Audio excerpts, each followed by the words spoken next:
Yo, what is up, everybody? This is episode 4 of the Ambitious Riders podcast, and I got my guest with me, my second ever firefighter. It's really cool to have him, Coleby Arellano. How do you pronounce it? Arellano? Dude, it's just that last name is, I've never been able to pronounce it. I'm sorry, I apologize. No, it's cool. All right. For one, I got a lot I want to talk about, but we're going to get to know each other All right, let's get to it, real man. well. I want you to tell me your age, what you do. Yeah, I already introduced your name, so Cool. go ahead. So my name is Coleby Arellano. I am 23 years old. Gonna be 24 in January. I am a firefighter with the city of Pueblo, and on December 6th, it's gonna be 3 years that I've been there.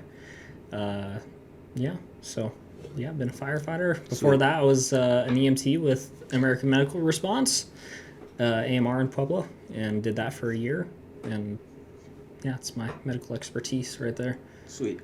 So, total, you've been doing pre-hospital, like EMS for 4 years? When I was in high school, there was an early college program, so I took advantage of that my junior year. Did my EMT course, really liked that, and then I was like 17 in the class. You have to be 18 to take the test. Yeah, that's where I got screwed up. Yeah, so had to wait like 6 months for me to turn 18, and then when I finally took the test, then my senior year of high school, I did the EMT intermediate course, which EMT intermediates they don't even test for that anymore. They don't recognize it. Is it? But, okay, so... It's right in between paramedic and EMT. It's like right in the middle. Yeah. So you're ALS. Just get your medic. Technically, yeah. Get your medic. Just get your medic. But so I did that my senior year, and then right out of high school, I jumped into the working field and got on with AMR. Cool, bro. That's awesome. Yeah. Did you, how fun was your first year with AMR? As far as the experiences you got to... So AMR is a company that makes money.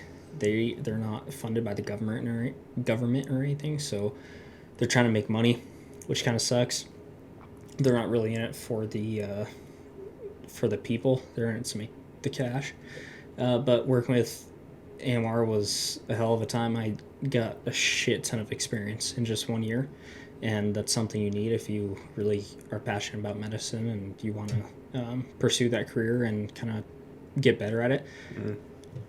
On a transport agency like AMR, it's paramount to get that experience and get good at your job. So AMR Pueblo, I loved it. Absolutely loved it. Kind of the politics there and the who runs it and whatnot. I mean, if you can get lost in it and you can get pissed off about it, but the people that work there and stuff, absolutely phenomenal. Everyone cares about the citizens, and that's what it's really all about. Yeah, that's with any company, though. That's why I didn't... one of the big reasons why I didn't join the military, and I just pursued EMS, pre-hospital EMS, because it was more political, and it got down to politics, like, real bad. And then I was like, I mean, even with the fire service and AMR, too, I saw that. With any job, too, like... just comes down to certain level of management, I guess, as if you want to call it. That's any job, man. Yeah, making money in politics. I know what you mean, bro. Someone's getting rich from it. I've definitely met a lot of these guys where I've had some experiences with AMR. So speaking on that, we're gonna bring it back a little bit. How me and you met was awesome. We met not through AMR, but through a ride I did with AMR, and he was on one of the calls, and it was a good time. I won't say like it was a good time for the call, but it was a good time. Is that the core? Yeah, the core. Yeah. You know, let's just might as well. Part of the job. Yeah. Man. All right. Yeah. This. Yeah, dude. That was a good time. I saw you first time I met you. I was like, all right, cool. First time I've done CPR at all on a patient. And, like, been in that type of situation. And I was like, oh, snap. It was stressful, bro. But, like, just being there with you guys and then having you come up to me afterwards and, like, introduce yourself and, like, hey, like, that's how it goes. But, like, you good? Like, let's talk about this for a second. You kind of, gave me a few pointers as far as, like, what to do next time. And I was like, okay, cool. I asked the crew I was with, the two people, and they gave me some pointers too. It's a part of the job, 100%. But Yeah. being there with you guys and having that relationship, even though like you're not gonna get along with everybody, but you're gonna have to do your job at the end of the day. But it's about, I like how you can do your job with people you like, you know, and Yeah. you can talk about it after. Because the first person who really said anything, he was like, "Do you have your EMT?" Like, it was quick though. He was kind of, I understand the situation. I was like shocked at first. I went in there. I was like, "Oh snap!" They told me, they're like, "Dude, you're going to your first core call." I was like, "Oh shit." Okay. In my head, I was like, "Okay, fuck, this is it." We get there. Everything's cool. Gotta be kosher, bro. Gotta be kosher. That's all it is. Yeah. Go in there. We're all cool. They do their thing. She's in the room. They gotta bring her out. You guys brought her out when we got there, or while we were getting there. And then everybody was doing their thing. One of the firefighters was like, "You got your EMT?" I was like, "I do," but he was a firefighter, and I was working with AMR, so you can see like The disconnect. yeah. But I was like, of course, like, yeah, I got my EMT, guys. Like, let's do this. So he was like, "All right, get on CPR." I looked at the medic. He was like, "All right, yeah, go for it, dude." So I did it. And then, yeah, everything happened so quick, bro. She needed an eye gel, so I grabbed the eye gel. And then one of the EMT for AMR was doing an IO, and he was like, do you have your IV?" He was going to let me do the IO. I was like, "No, I don't have the IO," but he did it. And to see him do that and that situation, I was like, "So that's how it works. Okay, all right, that's cool." It's a shit show, but it's cool. Yeah, it's all, it looks like a shit show from the outside, and then when you're really in it, there's always a step of order of events that always go through and that you always follow, and it's for the best for the patient at the end of the day. Yeah. So that whatever happens to that patient, it's whatever. Yeah, because who knows what happened with her, bro? I don't know. You probably don't know. I do know. You do? Yeah, stand by. Stand by. For sure. The cat knocked it over. We don't gotta go into detail right now. You can tell me off camera if you feel. But yeah, so I remember I've seen you a few times at PCC when we were doing when you were doing your EMT school and I was doing my medic. That is true. And I remember being an EMT student and not being, the purpose of your rides is to get the experience, as much experience as you can in that 12-hour time frame that you have. And for EMT, if you don't do the internship, it's like 2 shifts or something, right? And so, like, I'm super big. Like, I've done all the stuff that I've wanted to do. And so if there's ever, like, a student or someone or, like, a new person, like, I always encourage them to do it instead of me because I know how to do it. It's not a big deal. But, like, the new person that have never done it, they've read how to do it in a book. That's one thing, but actually doing it on the live person with the stress and everything, totally different. So, yeah, when I saw you, I was like, hell yeah, man! Like, Yeah, bro. awesome, I was like, yeah, you like he's got his EMT, like, yeah, let's do it. Have him do it. Like, exactly. You're not gonna hurt the patient. Like, you're competent at what you're doing. So, yeah, man. Hell so yeah. I'm always about. I love teaching. I just started teaching with PCC because although I despise school and I never wanted to be part of a teacher, I love medicine. And speaking on that, totally, it's not irrelevant, but it's teaching, but for a younger generation. So if you're interested, or I know this is going on camera, but this is just like something I heard about, and I was like, okay, I know I'm not a teacher. I don't have the amount of experience I need to be a teacher, but I know I can get in some connections with people. But there's a school for D60 that is looking for, they have a program for, you can get your EMT, nursing, go to school for medicine pretty much, but they're looking for someone who has experience in, medicine, who has their EMT or even a medic to teach part-time, kind of like what PCC does. Like my instructor for IV and the EKG, I'm sure you probably know him. He did it part-time, and then he worked with his department. Todd? No, Bob. Oh, Tracy. okay. Yeah. Oh, yeah. For real. Yeah. Anyway, I went to school with his Jacob Tracy, his son. Really? Yeah. Wow, dude, small world. Super bro. small. And then Brian, I don't know his last name, but he works for Rural too, and he was getting his medic, or he just got his medic when he was teaching, but they were doing it part time. But I mean, we were older, we're more mature for sure. But for sure, I mean, I would say if you're gonna get into this profession, you're gonna have a certain level of maturity. But you're still for that generation. I mean, of course, there's gonna be some mistakes, but still, it's for a younger, yeah, generation, but still involves teaching. So I just wanted to throw that out there at all. But yeah, anyways, because Yeah, I'm gonna I have to mean, look into that. That'd be cool. it would, bro. It would exactly like these kids. I mean, I don't want to say you got to start them early, but you got to show them like this, like the for one the reality, but still the fun side of it, bro. Like the fun side of it, like what makes the job that you want to do. Like this, what makes it why you wanted to do it. You know what I'm saying? Like if you're in that class, it's for a reason, and people follow through, people don't. And for the people who do, all right, cool.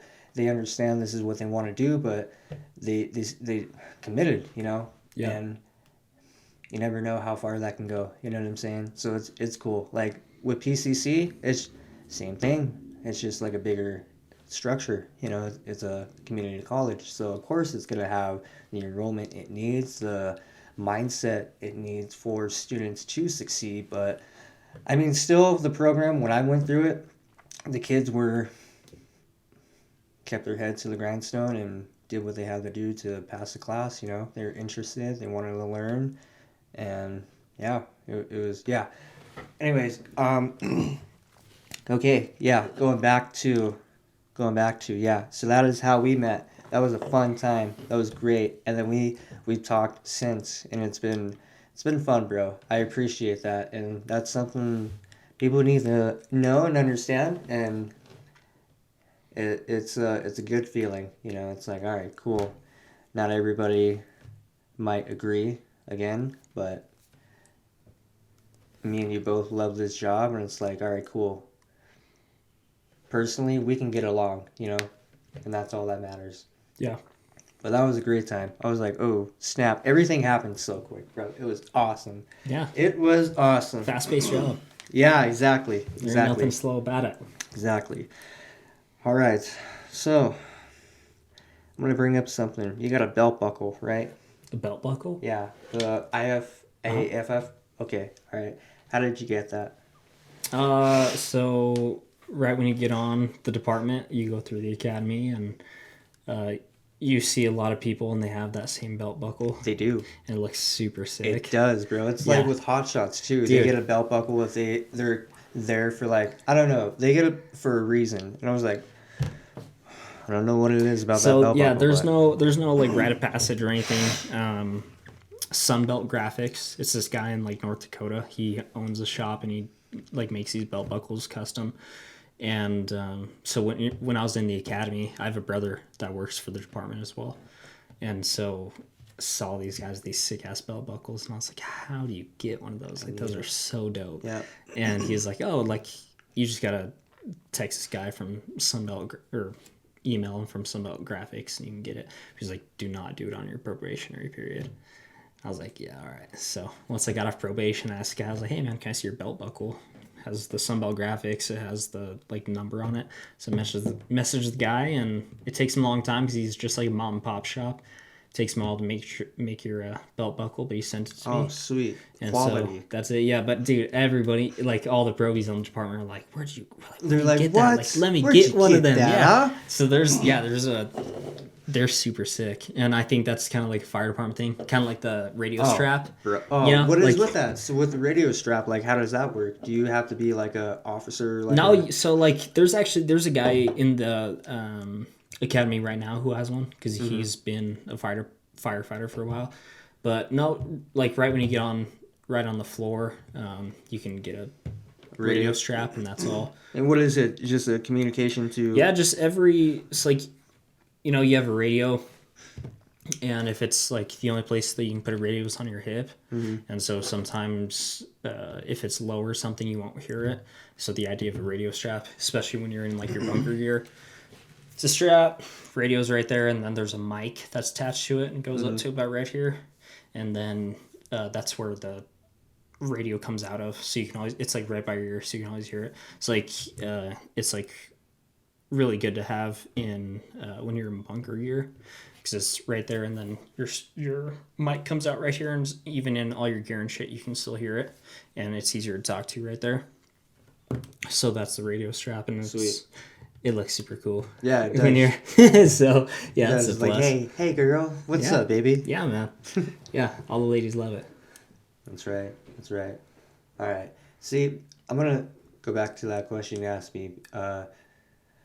Why I did this, because like during the time we spoke with each other, it was very brief. It was within 5 minutes. It was at school or on a call, and I don't work with you. You know, I don't really like do anything with you outside of this. So it's a time to have a conversation. You know, it's like, I guess in a sense, break bread. You know, metaphorically, because I can actually now sit down and me and Weston spent 2 hours talking. It was like, dude, it was awesome. We just bullshit, talked about experiences in his career and, you know, his reasoning, just everything in general. And it was great. I'm going to pause right here and let ZZ out. The kitty? Yep. She does want. Yeah, she wants out. All right, there you go, ZZ. Yep.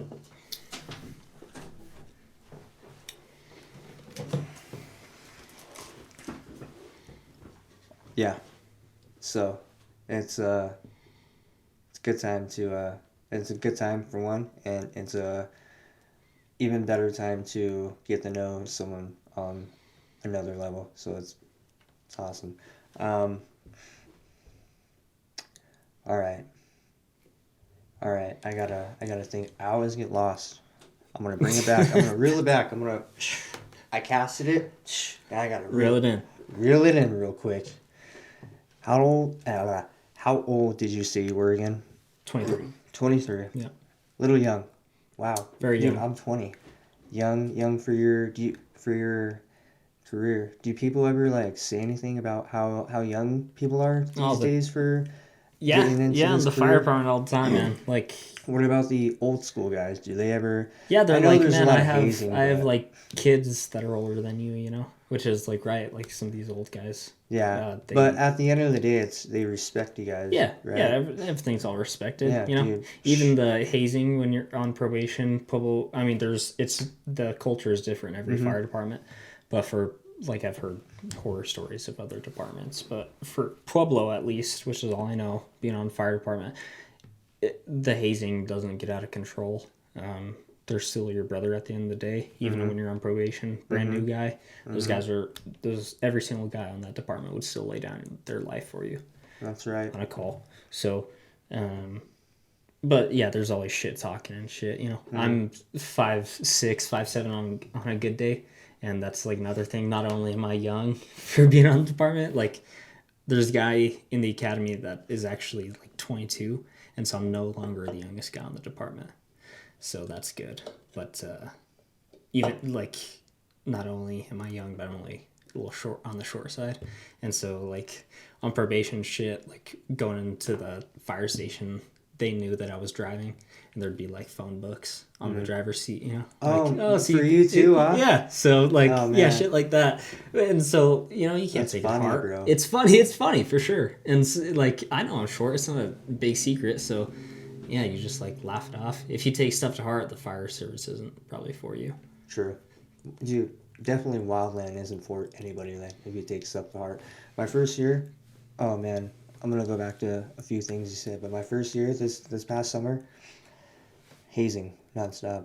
But like in a good way. Weston was telling me, I've taken a little bit what he said to heart. He's gonna watch this, and he's humble. He's a humble guy. That's why Weston? I like him. Yeah, Yeah, he that's is. why I like all these guys, bro. Because they're good people, bro.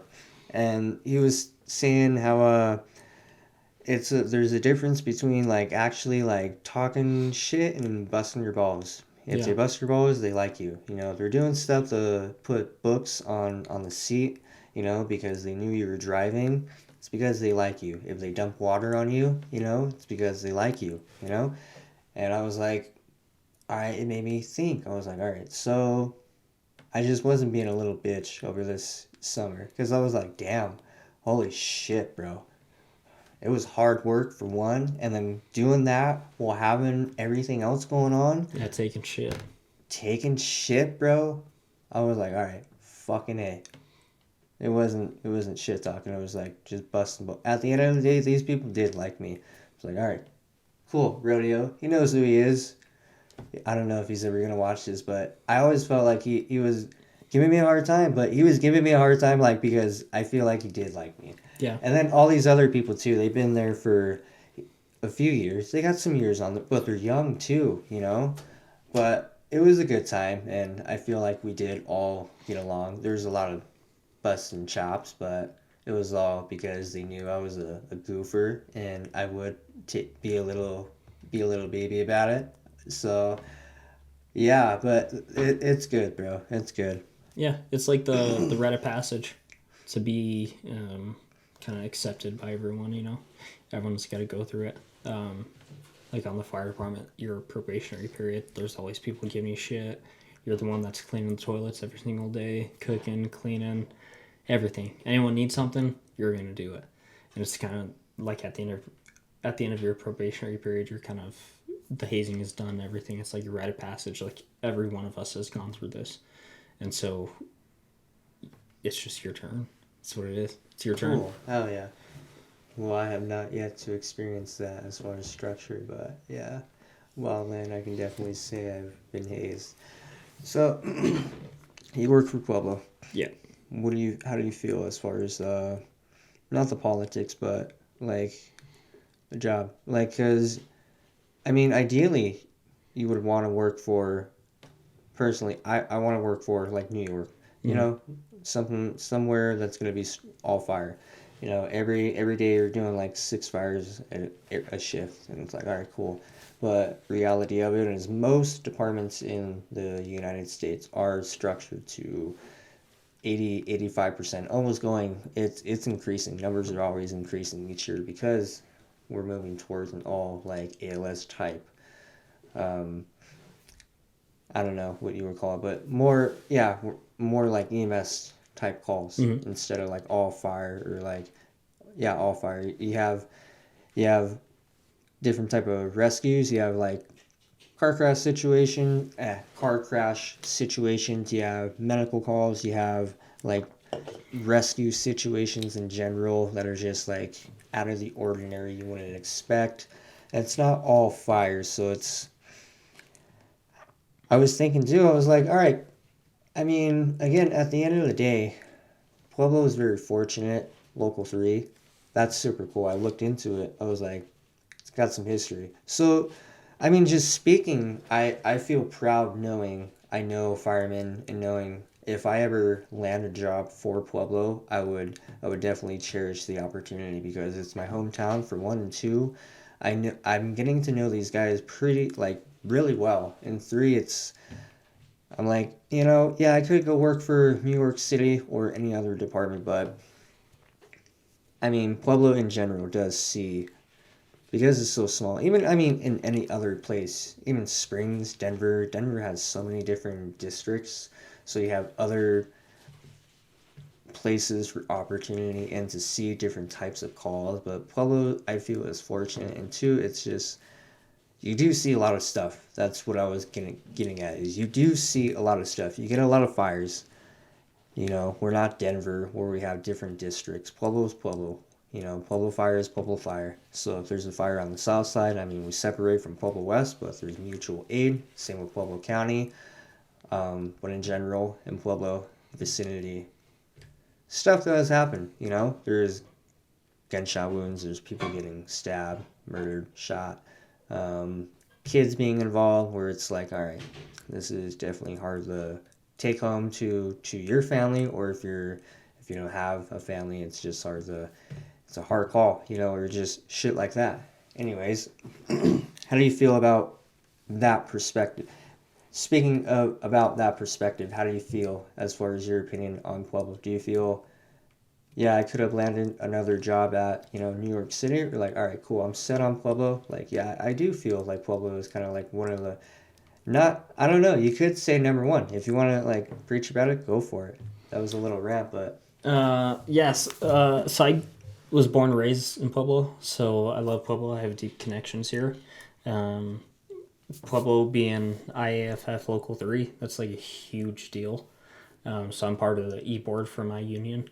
In early 1900s, we found out that the International Association of Firefighters was kind of coming to a head, and they were going to start making locals.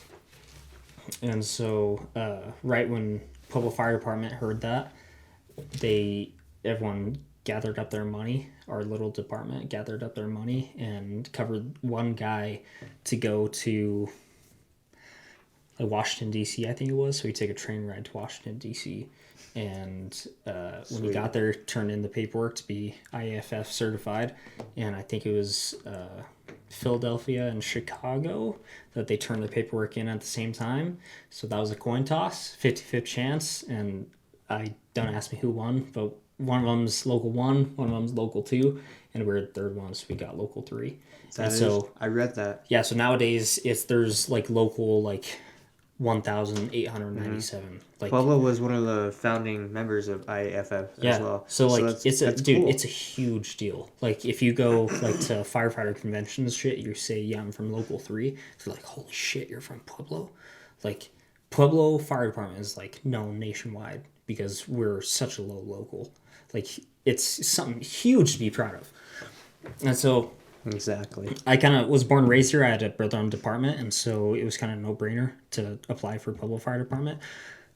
But I mean, yeah, being for like New York, like that'd be sick as hell. Like, but you only like New York Fire Department. I can guarantee like 70-80% of their calls are fire calls, which is sick if you love like firefighting, which I do love. I do have a passion for firefighting, which is not why I'm a firefighter. But like you said, 80-85% of Pueblo Fire Department is medical calls. And that's just because, like you said, most departments now, kind of construction nowadays, modern construction is just inherently fireproof. And so little fire starts, it's not going to spread to the whole entire house. So it's not like a big deal. Really? Firefighting. As much, yeah, because... So wait, so for the structures, like, as far as modern day structures, they're more like fireproof? Absolutely. Really? I thought they were more like fire. The material and stuff that we use is just not meant to catch fire. And so if it needs to catch fire, the room and contents needs to have a really big fire load to put out a lot of heat to catch that shit on fire. And also they have early warnings like smoke alarms. Everyone has smoke alarm now. And then fire extinguishers, which are readily accessible, but also big, like for instance, my apartment that I live at, it's all sprinklered. So if any one of those sprinklers trips, it's going to put out a shit ton of gallons per minute, which is going to put that out. So yeah, the fire department might get called, but when they get there, it's just going to be water everywhere and maybe a little burnt shit. There's going to be no fire. And so the construction nowadays is it's so good and so fireproof that structure fires are just becoming something of the past. And so, like you said, 80-85% of Pueblo Fire Department calls, maybe nations, I'm not sure, I don't keep up statistics, but they're not fire-related calls, they're medical emergencies. Because the ambulance company alone, it's not enough to take care of the patient. And so they were making fire department structured towards ALS, Advanced Life Support, so we can help out the ambulance companies, because there's just not enough of them. Super understaffed and underpaid and all that jazz, but me personally, I love medicine. It's like my bread and butter. I love firefighting. It's fun as hell. Like you'll get no kind of you won't get a better adrenaline rush and a high than like being in a structure with fire all around you and putting it out. That's badass. And it's like the coolest feeling ever. And like you're walking out of that structure, taking off your mask and shit. Everyone's like clapping, everyone's like looking, taking pictures and shit. You feel like a badass. Super sick. And I love it. But it doesn't happen all the time. There's not a whole lot of structures that like burn to the ground in Pueblo per se. Like our department is so, like our stations are so close together. There's 10 stations for about 120,000 people in the city of Pueblo. Like you said, rural, which is county, takes care of the county. Pueblo West takes care of Pueblo West, so we're just in Pueblo City, and so there's not a fire station that's not 2-3 miles away from another fire station. So we're so we're engineered to the Pueblo Fire Department. So when there's a structure fire, we go there and there's no waiting for a second pumper or waiting for backup. No, that first engine, they're going in with a hose, they're putting out that fire. And so there's never been, as long as I've been here 3 years, which isn't a long time, there's never been like a burner. Like it's very, very, very uncommon for like us to get to a structure and it's on fire and like the chief is like, yeah, we're gonna go defensive. Like it's always offensive. We're always, if there's any part of saving that structure, Pueblo Fire Department's going in there and we're putting that shit out. So as far as defense and offense, what does that look like? Defense is like a structure that like there's absolute zero hope that there's anybody alive in that structure, and there's zero hope that we're gonna put that thing out where like you can salvage that house.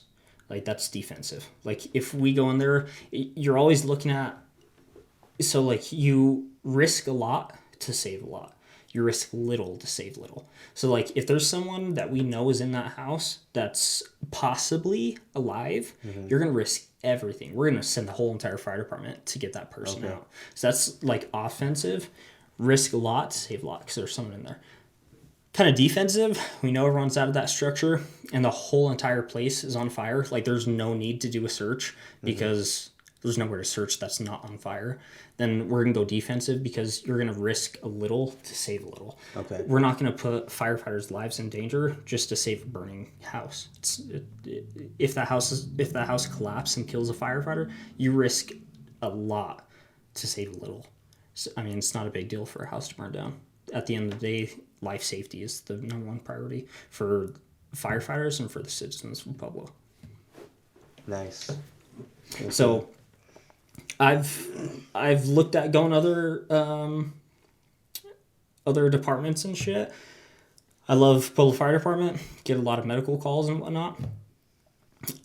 Me personally, I spent probably 7 months on the FRU, which is the Focused Response Unit. I know exactly. Which you're in a pickup truck with 2 guys, and you go to every single call in the city at nighttime, so you can let the engines sleep. And how fun is that? Dude, a blast. Dude. I loved being with AMR. You don't get paid shit. And it's not job security, like in that retrospect, but the FRU is the close thing to being on a transporting agency like AMR. And I absolutely loved it. Like you probably run 20 calls a night in 12 hours. It's so fun. It's so sick, so fun. You get to go to every good call, every good medical call, every good fire call, and like it's just so fun. So I absolutely loved that. I did my 2 rides with Tristan. Yeah, with Tristan and Dustin. Moment. Yeah, exactly. I did my 2 rides with them when I had to do them for EMT school. And dude, had a blast, bro. I actually shared some on Instagram today, so that was really fun. I was like, Proby, like thinking the call is like a blast when the reality of the situation is like, I don't know, the old school folks or the people who have been doing it for a while think it's like a bullshit call. But either way, in general, speaking about that, like just that experience, dude, I was just like, every single call we got, bro, I was like, is this it? Is this it? Huh? Is this a good one? I was at? Yeah. I always kept a smile on my face, bro. Every fucking call. I was like, all right, I'm not gonna... I saw how everybody was like chillax, like their vibe, you know, their attitude towards like the calls and the job and everything going on in that. But I got to know those 2 real well, and dude, they were great people, bro. I want them on. I want to do like a FRU not specific, but I want them to speak about their FRU experiences, but I want to have them on together. So I know they're watching. I know Tristan is. He's a great guy. I talk to him pretty often. Dustin, he's a hard guy to get a hold of, but I know Hey, you're a good guy. You're a good guy, Dustin. They're both living the retired life now. Yeah, hey, bro, they're fucking making more money than they were with fires. So Yeah, man. at Good the for end of the them. day, exactly, good for them. Who's to be mad at them? Nobody. Yeah. Why? Because they're fucking doing what's best for them, and that's okay. Tristan over here trying to become a millionaire. That's my goal, and if that's his goal, let him pursue it. Don't fucking hold him back from like fire. Because people, if they want to get out of fire, that's okay. But at the end of the day, everybody's like, so far has been good people, And yes, people commit their whole lives to this job. But there's also people who, because I don't want to live a basic 9 to 5, but this is probably one of the coolest 9 to 5s I can ever think of. So yeah, I'm going to pursue it until I get it and land it. And then cool. All right, I have this. And now I'm gonna work on this. But hey, maybe my side hustle is gonna, outwork the 9 to 5, and I'm gonna have to commit to that. That's all right. I have my time with that. I can always cherish those moments, but it's just, whatever whatever you can better yourself for. So all respect for those guys. All respect for the people on Pueblo Fire because that's what they want to do. I respect those guys, and I respect those two because I've got to know them on a little bit of a personal level. Tristan, I've got to know on another personal level because I still talk to him. And Dustin, for those 2 rides, I met him. Dude, he's been a great dude, bro. Like he did some things he didn't have to do, but he did them because he was a good person. I was like, all right, that's who should be on Pueblo Fire. That's who should be a firefighter because they're good people. Yeah, no, yeah. Went off on a little rant. Gotta reel it back in again. Holy shit, Jesus. What was I talking about, Colby? What? How many rides do you do for your EMT?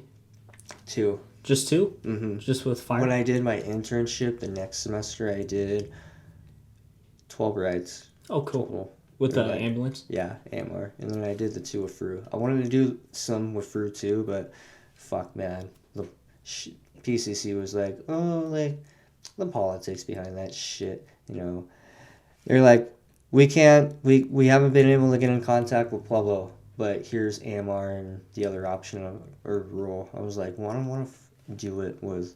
AMR is good, but I want to be a firefighter, so I want to ride with Pueblo, and everybody liked me there. It was, bro, it would have been fucking awesome if I got to ride with them and just build that relationship with them even more. But AMR was good. I showed my face in them. I know those guys, now. I won't say no names because I did reach out to them as far as being a guest on here, and I don't know how they feel about that, so I'm not gonna express any opinions. I do have respect for those people though, because again, at the end of the day, they're in this job for the right reasons, and I respect that. I can get down with that, but can they get down with what I'm doing is, the question. I'm not doing anything wrong, but I don't know, just social media has a big part to do with this professionalism in the job, which is okay. Anyways, yeah, I did that internship with AMR. The 2 rides with Fru. Great time. That's a good time. The night fru's better time, but... Is it? Oh, yeah. That's what I wrote on, the night fru. No, it wasn't you. It was someone else on the Fru. I don't know who it was. When you were there, it was Andre and Brett. For the night crew, while they were working, was it like around the same time of year where Tristan and Dustin were working? Yeah, Tristan and Dustin, they were working full time on the day. It was around this time last year. And so the night fru, yeah, it was I met one of the night guys. Andre and Brett. Might have been, I don't know. I can't say Brett. If I saw their face, yeah. And if they see this, they probably know too. It's like, it was fun, bro. I had this, it was great. I loved it, bro. Yeah, I loved it. It's a good time. Yeah. So speaking on that, why did you get into the job? What was your reasoning for it? Into firefighting? Yeah, firefighting, EMS. So EMS, this is one of my questions for my interview for the fire department. Why did I get into this kind of line of work? So when I was a junior in high school, I was doing track, and it was like a Friday, And so I got out of school 1:30. Track practice was at like 3.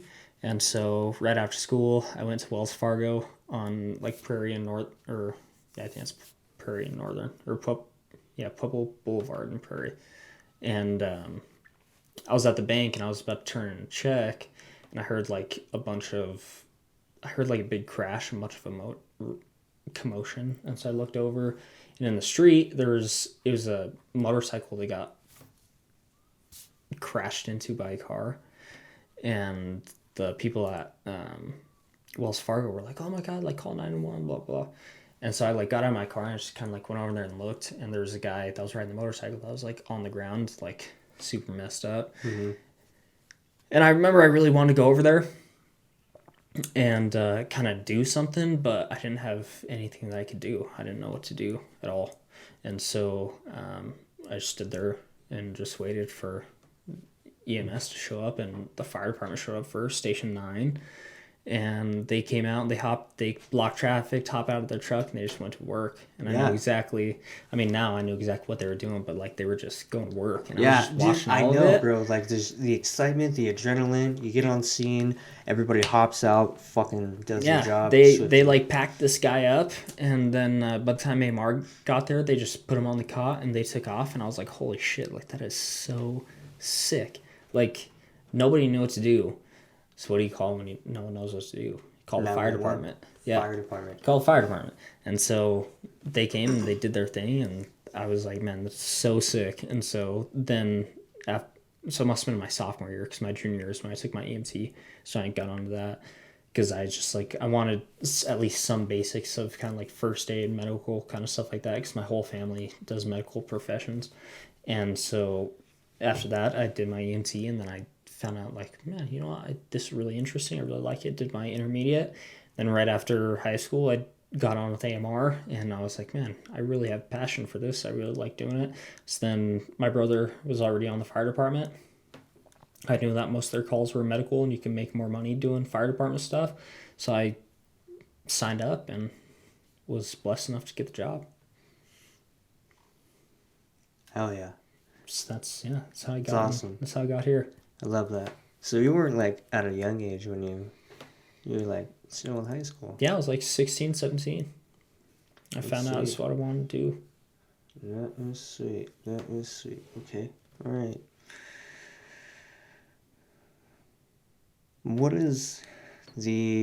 Can you recall any pretty gnarly experiences you've been on? You've had? Pretty gnarly experiences? Gnarly calls. Like with the fire department? Fire. Or EMS? Yeah, fire and EMS. Two gnarliest fire, and I mean, core calls are pretty gnarly, but what can you see? What can you say as far as like gnarly? I mean, you can see, like when you're at the firehouse, there's no limits to what you're going to run into that day. Like every single day is something different. And some of those calls are like crazy. And so, I mean, I think that's the kitty again. The kitty. Yeah, he wants in. And we're back. Okay. We're good. All right. We were talking about fire, worst experience. Yeah, you were saying how it was pretty dynamic. Oh, yeah. Yeah. Yes, you never know what you could see. I mean, what was the word you used? You didn't use crazy. You used gnarly. Yeah, it depends what you're talking about. I don't want to say like fucked, because like it depends what kind of gnarly you're talking about. I'm talking like fucked. I'm talking like, yeah, like if you want to talk about like some shit, feel free to lay it on me. Let me know what kind of shit you saw. Yeah, there's it's crazy what any victims in buildings? Burning buildings? Yeah, my very first structure fire there was. And how did you feel about that? I mean, I've seen, I was with AMR before the fire service, so it wasn't new to me, dead bodies. It's just something that you have to get used to on the job, because you see a lot of them. So the first one that I had was structure fire at like 3 a.m. PD was on scene first, and they said that they saw smoke coming out of the eaves of the house. And so they only called one engine, which was mine, instead of a full alarm for everyone to come. And so we got there and we saw smoke coming out of the eaves, and we're like, well, obviously we need everybody, you know. So called a full alarm, and then we were already there, so we pulled in the attack line and went in, and it was just super smoky. We opened the door and there was just smoke banked to the ground. Couldn't see where we were going, and we just started pushing in, trying to find the fire. And squad got there and they did a search, and they found a lady it was an abandoned building, and so she was homeless, and she was just in one of the bedrooms in the fire room. And they pulled her out, and then we put out the fire, and we came out.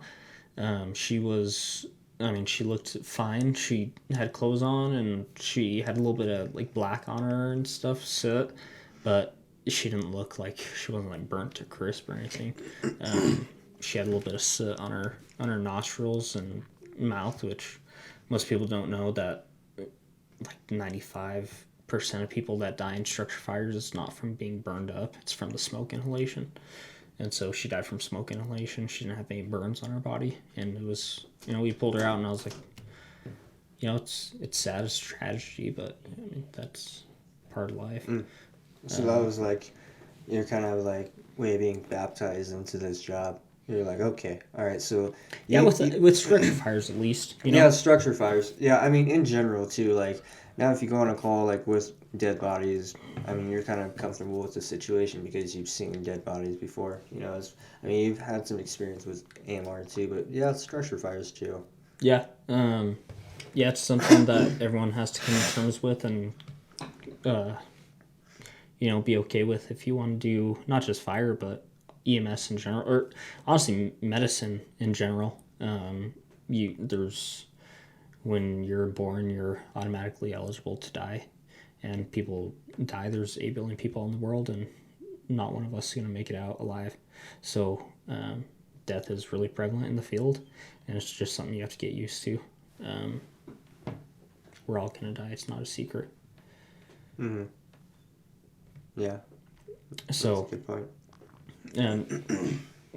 And that's like the fire victim. It wasn't a big deal. She didn't look grotesque or anything. She just looked like a regular girl, just not live. But on the job, you'll also see how physics doesn't care about, like, it's amazing what physics and the force of speed and gravity and everything will do to the human body. It'll make it unrecognizable, grotesque in a way, and that's something you have to come to terms with too, that what's inside the human body and what the consequences of people's actions have on their bodies when we have to go and pick them up. It's just something you have to come to terms with, and don't let it hold something over you, because you'll see a lot of it. Yeah. It's part of the job, man. It's part of the job. I do. What year did you graduate high school? Graduated high school 2018, South High Colts. South High Colts. Yes, sir. Did you do anything fun in high school? Or were you? No, I was pretty... What kind of kid were you growing up? I was pretty chill, a little introverted.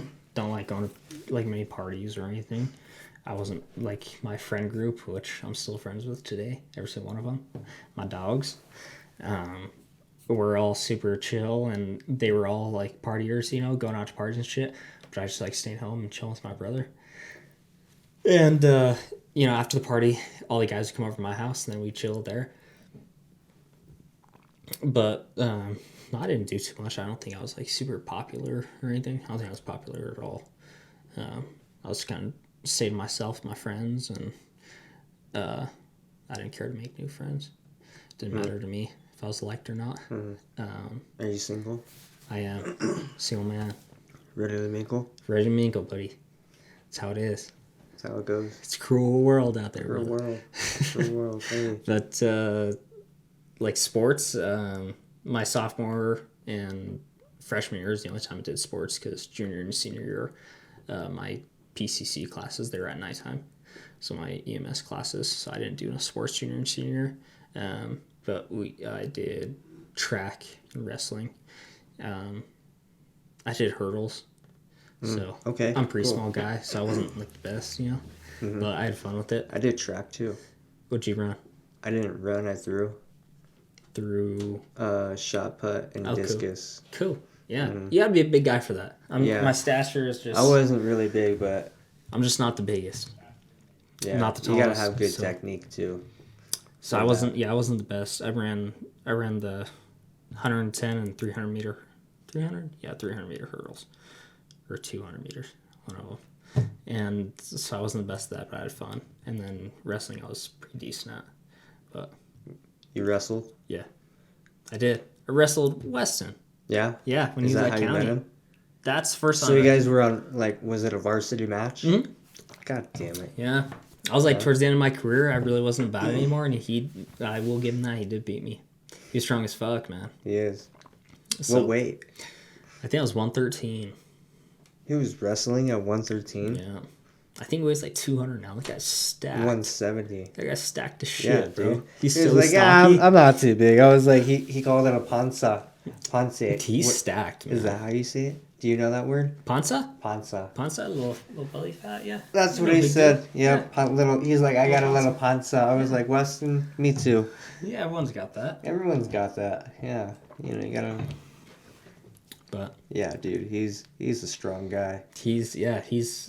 That guy's like a black cloud, because if you ever work with Weston... Catastrophe Cruise? Yeah, bro. If you ever work with Weston, you got to make sure you're ready for a structure fire. Because that guy will get one.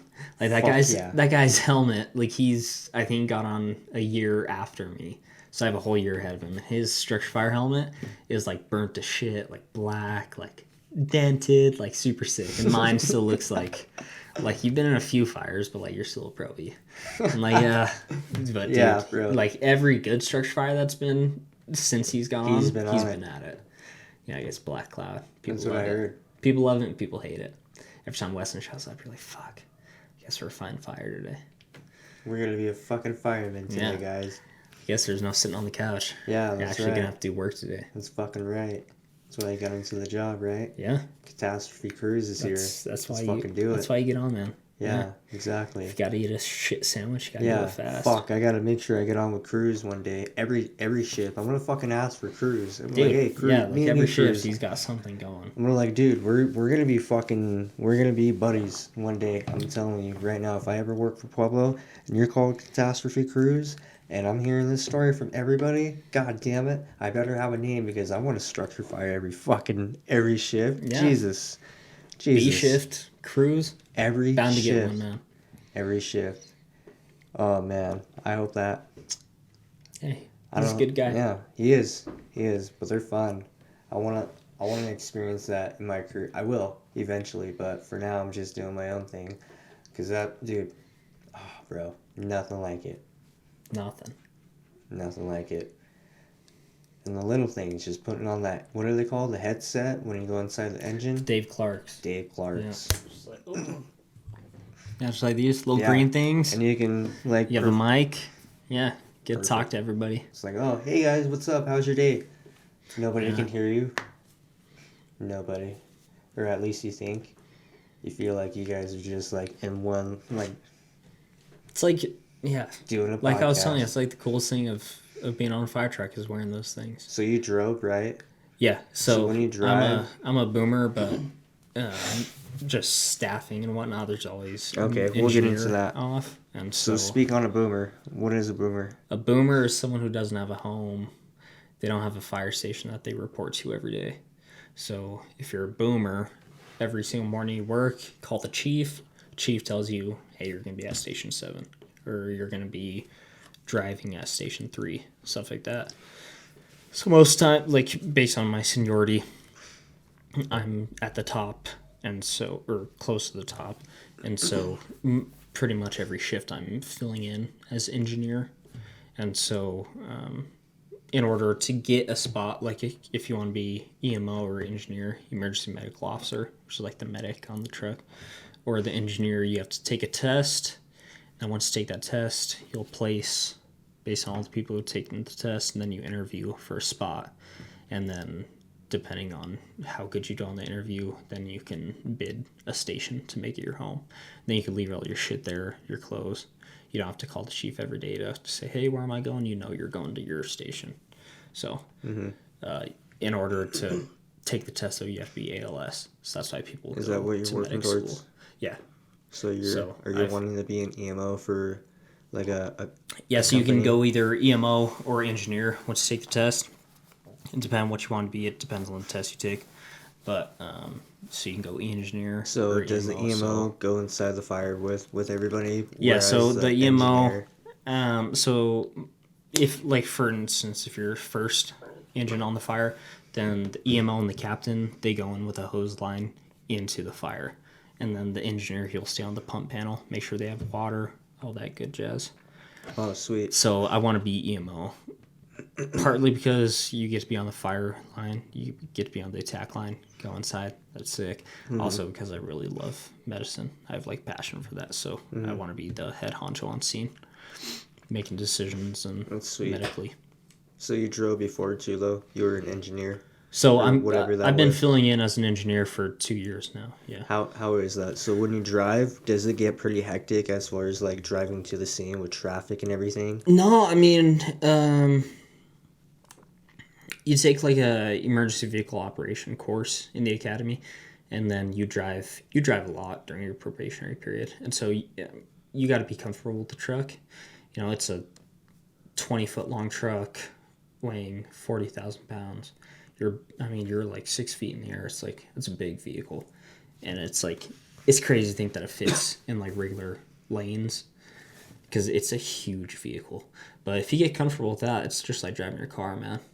I mean, the acceleration isn't very good. The stopping with braking isn't very good, but it's fun as hell to drive. And if you're going to like a fire or like a core, like something good, then you turn on your emergency lights. You have that big horn and lights and a big vehicle with a loud sound and a big horn. Everyone gets out of your way. You're not like in downtown New York trying to weave through traffic and shit. Everyone pulls over to the right and most time. And Oh, sweet. You know, How fast do you guys blast usually through go? that. So most trucks are capped out at like 63 to 65. And so it's, you know, like on the interstate, like people could like pass you like no problem. But once again, you're a big ass truck going 65, it's like pretty quick. And the suspension is very good. So every bump you're bouncing around and shit. And you're hearing a bunch of radio traffic and the lights, sirens. Like that's just the start of your, if it's like a fire, like good core or something, like that's just the start of your adrenaline going. Sweet. Right when the tones go off, it's just time to go to work. I love it. I love it. I like it. I love it. I don't even know. It's awesome. It gives me goosebumps hearing that story. It's like I feel like I'm in that story. I feel like I'm in that truck right now with the what do you call it? Dave Clark's. Dave Clark's on. Yeah, you're telling me about riding like on the Fru and shit, but I remember when I did my rides for intermediate, I'd do like 8 shifts on the fire department, and I vividly remember like being in the back having Dave Clark's on. It was like we're going home and it's like just driving just regular, and it's like 6 o'clock. I know that my shift ends at 7, and I'm like, man, that could be so sick to like stay here, like have this job, go to the fire station, like go to bed and all that shit. And like just last week I was like, man, I remember when I was like saying that and like, damn, now I'm actually here. Like now I'm doing it. How do you feel about that? Fantastic, dude. It's a dream come true. Yeah, you're like No better job. No you're better like- job in the whole entire world. Nothing like being on the fire department, man. You're able to go home, like really go home, like you're like, all right, cool. Like you're able to go home with the boys, your family, the guys. I don't know. There's some females in the department. I can't say the boys, but the boys for sure. You're going home with the boys. You know, you can go to bed. You can, have a breakfast, lunch. Yeah, you go home with your dinner. crew and turn on a movie and relax and laugh together and talk together, and Yeah, watch Shark it's a Tank. whole nother family there, man. Whatever's going on. Shark Tank. Yeah, Right when now I it's was big. there, they is- did like a National Geographic like TV show. I was like, damn, all right. Right now it's football though, so everyone's watching football. Every station is football. They got a call, and I was like, fuck, we had to leave, and then we came back, and it was gone. I was like, shit. Yeah, you got to start it over. No, I was like, all right, fuck it. I'm just gonna roll with it. They told me what happened, but I was like, all right, I gotta watch. I watched it later on down the line, but yeah, it was fun as fuck. It was awesome. Stu, he was like, dude, are you hungry? I was working a shift with him. I was like, I mean, yeah. He just like he was a good guy, so he insisted. Cool. He's like, dude, there's food in the fridge. Like, go grab you something. And I, dude, sure, yeah. It was fucking awesome. Yeah. Stu's a great guy. He is a good guy. He's from England. Yeah. Very passionate about football. Yeah. Yeah, dude. All those guys. He was my brother's soccer coach when he first came to America. Yeah, he coached my brother's soccer team. Damn. He's an EMO. Yeah, he's a cool guy. Yeah, super he's a good cool. medic. Good medic. Good medic. Gave me some advice, for sure. Yeah. I met him a long time ago at, I think it was the Bell game, like at Dutch Clark, when I was in high school. Dude, years ago. Not years ago, but like fucking, I don't know. It was 2020, 2 years, like maybe three and a half. I don't know, it's been a while, but a fatty since I've seen him. And then I got to work a shift with him, and I was like, Stu, do you remember me? He was like, yeah, I remember you. He's like, that's a great way to introduce yourself. And I was like, oh, okay, sweet, hell yeah. He's a cool guy. He's a good guy. Yeah. All right. What do you think going into a fire? What are your thoughts? So, I've only been on for 3 years. If I'm ever like going in on a hose line, usually I'm fourth on the engine, so I'm just a firefighter. Don't have a specific job. And so usually when I go in on like a working structure fire with the hose, I'm like third man in charge out of 3. So like it's really not me like trying to make decisions or like, oh man, what should we do? It's like I'm paying attention directly to my captain or to my EMO, and they're telling me what to do. Mm-hmm. And so like, to be honest, there's not much thinking of it. It's the only thought that's going in my head is put water on fire. Mm-hmm. Just put the cold stuff on the hot stuff. That's it. That's all I got to think about. And then if my captain or my EMO tell me something different, then I'll do that task. But when you're going like into an actual working structure fire, like smoke is banked down, you ain't got to worry about seeing anything because you're not. So try to look for some glow for the fire. That's it. Can't smell anything because you're in your mask. All you hear is fire alarms and something burning, which is like super loud, and there's not much really thinking. The only thoughts that are going through your head is try to put some water on some fire. Then what other captain EMO say, then do that. But it's not, no, I don't want to say dummies can do our job, but it's not a... It's very basic. Yeah, put water on fire. That's why we're firefighters. Put the hot, wet stuff on the hot stuff. Yeah. I've been told that a lot of times. I'm not going to throw myself under the bus like that. Anyways, fuck it. I was going to say, you got to tell me something over and over again until I remember, because I got a memory like a, whatever they call it, like a fucking, I don't even know. Anyways, put the water on the hot stuff. It's pretty basic. Yeah, the captains and chief outside, they're the ones that are making decisions, very important decisions on how to... Who's outside? And who's inside? So usually there's like... It's the first attack crew, which is usually 2 people. Mm-hmm.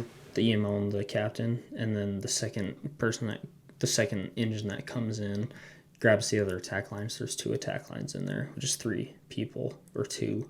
And then squad, which is 2 people. And so at all times there's at least 6 people in the building. And then depending on how big it is or how small it is, there can always be more people in there doing searches and busting doors and shit like that. Mm-hmm. But yeah, that's it. Sweet. Sounds like a good time. It is a good time. What are you thinking in a medical call, in a core call? It's dynamic on what's going on with the patient.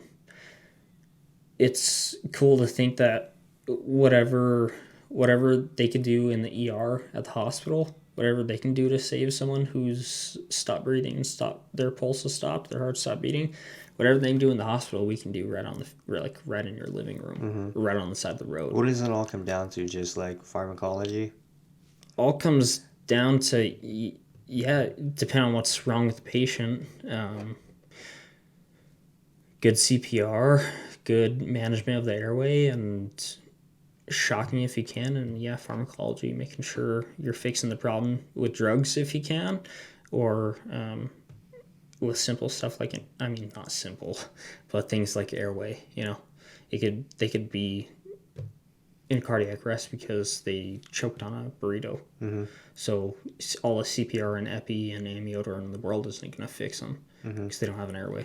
So it goes back to the ABCs in school: airway, breathing, circulation, and you follow that steps and fix problems as you come to them. Mm-hmm. Okay.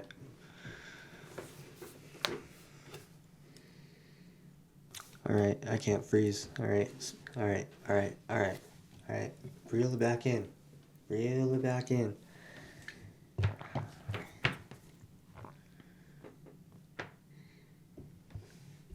Okay, so this is what we're gonna talk about. We're gonna get real good, because I love it. We still got more time. How long do you got? As long as you need me, man. Cool. All right. I could be at work at 7. All right. Okay. Do you have any hobbies? We'll start with something basic. Any hobbies? Yeah. I like spending time with my family. Whatever the hell they're doing, eating, chilling. Watching TV with them. I love eating. Yeah, who doesn't? And then I like going to the mountains and hiking. I'm doing like a hiking trip in October, going to Argentina and Chile. Really? On a 2-week hiking trip, yeah. Dude, that's sweet. Backpacking trip with my brothers. So I'm super pumped for that. Wow. So how much is that? All in all, it's gonna cost like $4,000. Okay. So I'm super pumped. That's sweet. Yeah, excited for that. Gonna start training on some 14ers and stuff because there's just a lot of hiking, we're like climbing icebergs. Where's Argentina? Argentina, I believe it's in South America. You're gonna go all the way to South America for a backpacking trip. Fuck yes. Super dope. Gonna hike over the Patagonia Mountains. Fuck. Yeah, it's gonna be sweet. Bro, that's awesome. But like you can't really, climb 14ers in the wintertime. So in the wintertime, I love snowboarding. So I've never been snowboarding. Dude, you gotta go. That's what everybody tells me. You live in Colorado, man. Exactly. Everybody's like, you're a Colorado native and don't go snowboarding. I was like, yeah, hey guys. Yeah, so I snowboard a lot. I just heard Monarch got like dumped on, and so me and my brother were gonna go on Monday. So what, did they dump snow or like what? No, just got dumped on, like a storm came through. Oh, a snowfall came? Okay, I was yeah. like, did you they put snow? They do. I think they do make a little bit of like artificial snow there. Mm-hmm. Where's Monarch? In Breckenridge or? No, Monarch is like a little east and a little west. It takes like 2 hours to get there. Where the fuck is that? Alamosa? Yeah, I believe you have to pass Alamosa. Is it really? There. Yeah. Holy shit. Towards like New Mexico? Yes. Holy fuck. So it's a good time though. It's usually it's like day trip, like wake up at 5, get there at 7 or 8. For sure. I think the mountain opens at like 9. Early birds get the worm. Yeah, dude. Get to go there, and they have some good snow. They have a ton of mountains to ski. Mm-hmm. And if you go in the week, there's like no lines on the ski lift. Damn. So it's like fantastic. Alamosa, huh? Past there. Monarch, yeah. Monarch. Go to Monarch, man. Never been to Monarch. All right. Have you ever been in a like serious relationship at all? Yeah, I've been in Yeah, I've been in two. Yeah. Since high When's the school. last time you were in a relationship? Like not too long ago. Yeah. Yeah, a few months. A few months. You've been doing your own thing since? Doing my own thing, man. Yeah. Yeah. So How's that been? Just been... good. How do women think of, I don't know, a fireman? You been getting some luck with pulling some chicks? No. No, really? But you know, everyone says ladies love the Yeah. firefighters. Have you ever saved cats or dogs out of buildings? Have never Really? saved a cat or a Weston's... dog. Damn, Weston is the black cloud, bro. He's like, yeah, I've saved some cats and dogs. His wife's probably like, I found the man of my dreams. I'm like, Yeah, Jesus, Weston. that's gotta be. I've heard of guys going to like save cats from trees and shit. Yeah, dude, like my first for real. interview, the girl I interviewed, she asked me if I've ever saved any. She's like, did you save any cats from trees or anything like that? I was like, no, I haven't, but I'm meeting people who have.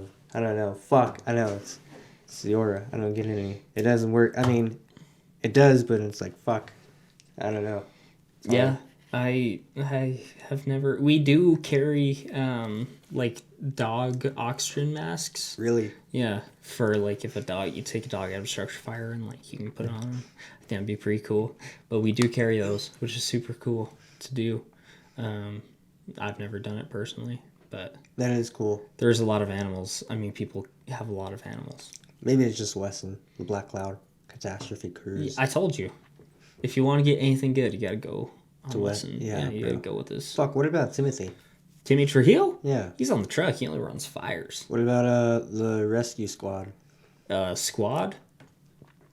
Yeah, they run. I mean, squad. They run every single fire in the city. They run every good. So they're going on every fire. Oh yeah. So that's Every why single Weston fire. got lucky. I don't know where he. One of the hangs reasons out. because I don't know, because he said he got real lucky with a rescue company. He was able to get some good calls with them, but Yeah, I don't know. They go to every good call. Yeah. But I don't spend too much time on squad. I've only like searched one house fire and actually found someone, but they were Yeah? yeah, they scared the shit out of me. Damn. was like was a- it a homeless person? No, it was just some dude that lived there that was hiding from the cops. Really? Yeah. Damn. But, yeah, I like went in the basement. There was like no smoke or anything down there. I Damn. just had the What light. happened? It was just a fire in like the top floor, and then the basement. We Well, searched. what did he like? What was the reaction between you two? I was like, fire department, call out. Like out of my light, and I was just like doing a right hand search, just walk through everything because there was like it wasn't hot, there was no smoke or anything down there, but I was just walking, and then he was in this like little crevice, like kind of like hidden. I was like, fire department, holy shit! I was like, bro, you guys, the house on Damn. fire, you got to get out. And he was like, oh okay, and I was like, Oh fuck, and he just like stood there. I was like, bro, like, bro, leave. that's Like, wild. you got to go, bro. And he was like, oh yeah, for sure. And I was like, I don't know what's wrong. I was like, Bro, I'm not what the the cops, fuck? bro. You got to get out. Like, this house on fire. You got to leave. Seriously. So, yeah, they scared the shit out of me because I Holy was fuck, not bro. expecting someone That's down there. crazy. People are fucking wild. God damn, man. Yeah. I don't know how that works. If you want to work in any EMS, dude, Pueblo was a town to do it. It really is, bro. It really Yeah. is. Bunch of shootings, bunch of stabbings. People, like, our geographical population are just a bunch of, like, sick people with, like, cancers and COPD and heart issues and shit like that, that you can get all the trauma, you can get all the medical calls, and then half the city is all like old construction, so like fires actually happen. Mm-hmm. And so you can get all the structure fires. Like Pueblo is a hell of a place to do So LaFleur runs emergency most medical. BLS and EMS calls throughout the... Yeah, so our Pueblo. FRU actually got taken away. There wasn't enough people that wanted to be on it, which is a big tragedy. But yeah, when the FRU was here, they ran all BLS calls that they could go to. And then if there was like a ALS call that needed 2 engines, we would be the second engine. So there'd be an engine in Or the FRU. AMR. Well, AMR comes regardless because they transport. Sure. The FRU didn't transport. But that's kind of the plan in the next 10, 15 years with the fire department is to start transporting, kind of, I think, kind of take some of the responsibility of AMR and we'll just transport. there's no money to be made there for like the city fire department doing transporting, but I think it'd just be better, faster and better for the patient, which is our goal at the end of the day. So. Okay, gotcha. Do you plan on staying with Pueblo for? Do you want to retire with Pueblo? Yeah. I mean, I would love to retire with Pueblo. I don't have anything bad to say about Pueblo Fire Department. It's a fantastic department. Um, we're busy. Get a bunch of good calls. Get paid fantastically. I don't have anything bad to say, but if I did ever leave, it would be for a bigger department that transports, because I love transporting. I love medicine. Fire department, fire comes West second. Metro or South Metro? Yeah, or something like Denver? that. I would never leave Colorado, or unless, like you said, it was for like New York. Like I'd totally work for New York, but yeah, if I were to leave to a bigger department, probably in Colorado. It wouldn't be outside of it. I love Colorado too much. But I've looked in New York. You have to be a citizen in New York for like a year before you saw that. Before you can apply. So yeah, it's pretty shitty. But I had a friend that went to college there, and she was like, just make your mail come to my house. Like I'll just get your mail, and you could say you live in New York. I was like, I could do that. I could do that. Yeah, just to apply to New York after. Yeah. There's always that opportunity. Yeah, there is always opportunity. Pueblo, I don't know. I like Pueblo, but there's always, you gotta get out of your comfort zone and for get sure. out there. You know. I love Springs. Really? Oh, yeah. Dude, me too. I love Springs too. I've heard they don't get a lot of fires. What do you think about that? I honestly...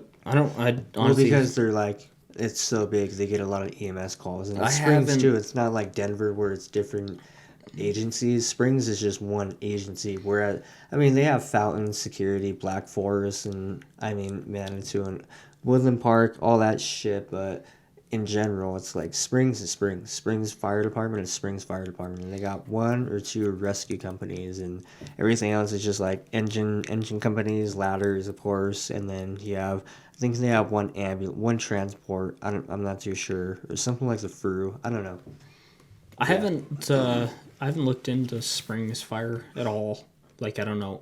The only thing I know about Springs Fire is that I've heard that they don't have a very good relationship with the transporting agency there, which is AMR.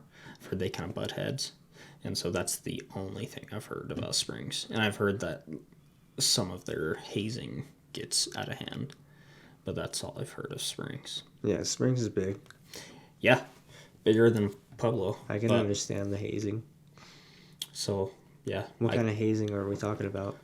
Just over the top things you shouldn't do to someone just because they're new. Like, after a guy's done sweeping, you go and, like, throw flour all over, and you're like, hey, probably clean this up. That's shit like that, yeah. It's rude. Yeah, it's just not acceptable. That is rude. Yeah. If you want to make him, like, clean the truck or clean toilets or something, that's one thing, but, like, after he's done something and, like, just dirty it again just for him to clean it, that's not... Yeah. That doesn't teach brotherhood. Dick move. Yeah. You're right. Good point. Good point of view. All right. You've been with the department for 3 years, correct? Okay. Are you off probation? Mm-hmm. You're going through medic school? Yeah, I have... Are you a medic currently? No, I have like 10 more rides on the ambulance. Then I have to take my national registry. Then I'll be a medic. Okay. How do you feel about taking the registry? Good. A little nervous. I think, which is normal, but I think there's been like 5 people in my class that have already taken the registry, and they all passed on their first time. So I'm confident that I'm up to their standards or above, and so I'm confident I'll pass. I'm not super worried about it. I think just a little bit of test jitters, but I'm not freaking out about it. I'm confident with my skills and my knowledge. So good. That's all that matters. Yeah. That's good. That's good. Okay. And then you'll be a medic. Yep. Then I'll be a medic. Then I could promote. Is the department paying for everything? Everything. Do you have to have a contract with them? You do have to have a contract. I believe it's, if they send you to medic school, you owe them like 10 years. So it's kind of a lot. But there's been people that have breached that contract, and I think you just have to pay some of the money back. It's like at a pro rate. So if you leave at 5 years, you only have to pay like $5,000 back or something like that. So, still a lot of money, but yeah, for sure. But I don't think it's a big deal. I mean, if you plan on staying with the department for that long, do it. Yeah, it's a no-brainer. I know AMR does a 2-year thing. Yeah. I was like, I've heard a lot of AMR employees that breach that contract, and AMR doesn't care. So, hey man, it's whatever you want to do at the if you end want your of the medic, day. go to AMR.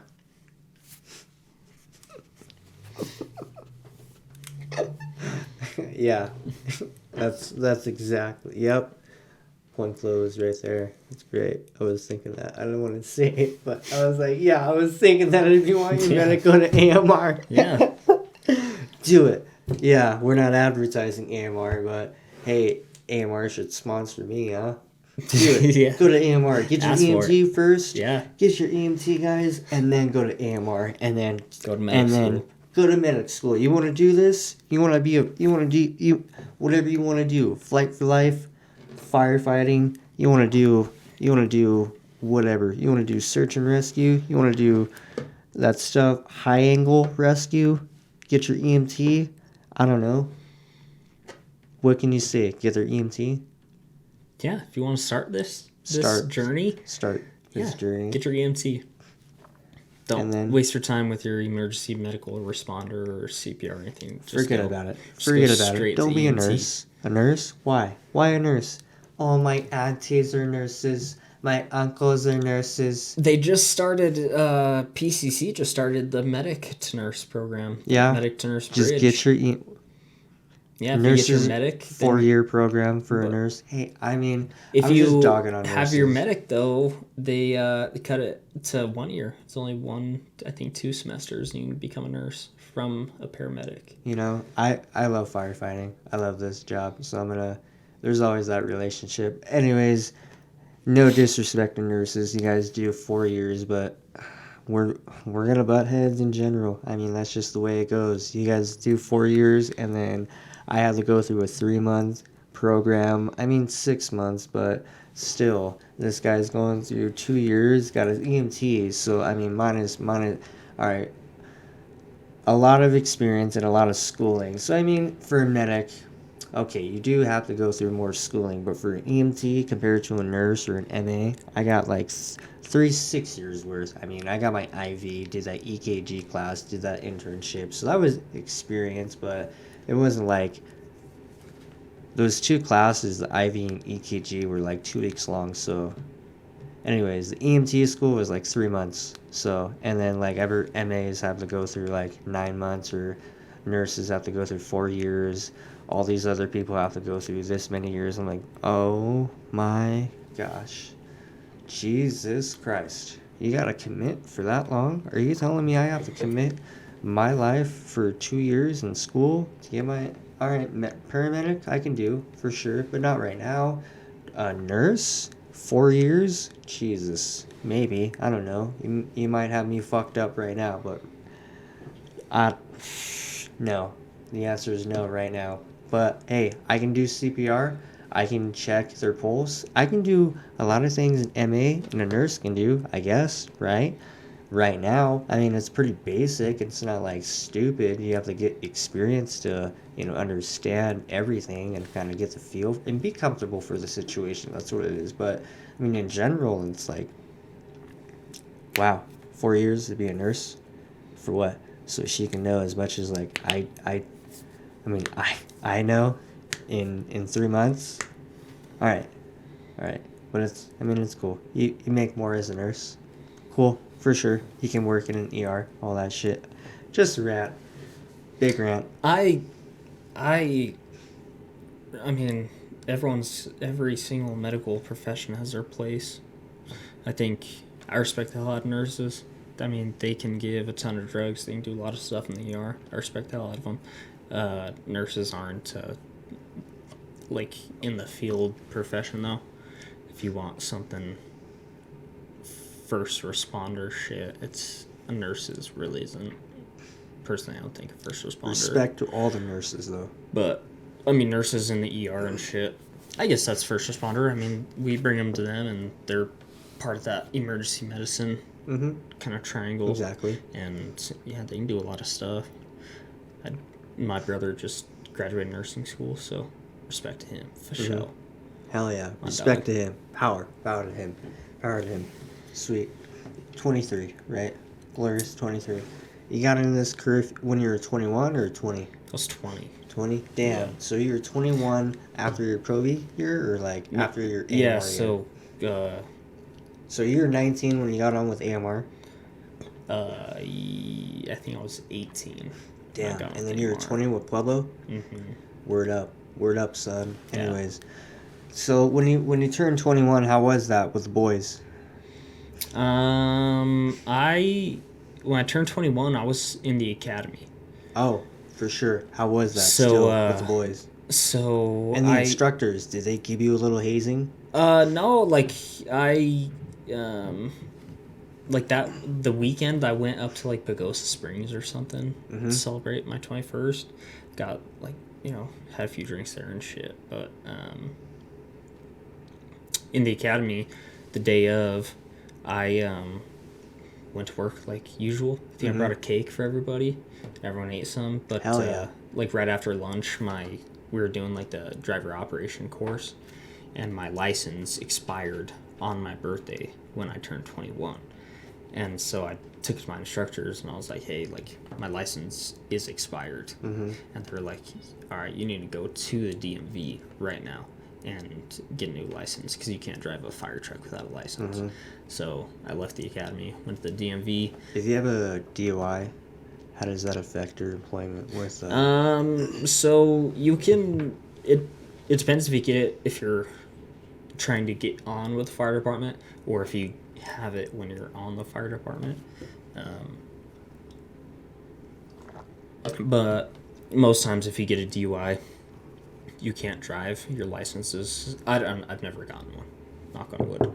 But I know you usually can't drive for a little bit. I don't know how many weeks or months or whatever, but if you're on the fire department, the union will fight super hard to let you keep your job. And we have, like I said, we're local 3. We have a lot of sway, and so I think they usually fight pretty hard. Sweet. For you to keep your job. That's awesome. But if you get it when you're like, if you've gotten it, you're trying to like get on with the fire department. I know some guys that have had DUIs in the past and still get on with the fire department. Something you have to disclose and something you have to talk about and tell them that it was a mistake, and I've learned my lesson or whatever. But I don't think it really impedes on you getting on with the fire department. Okay. Everyone makes mistakes. Yeah, everybody makes mistakes.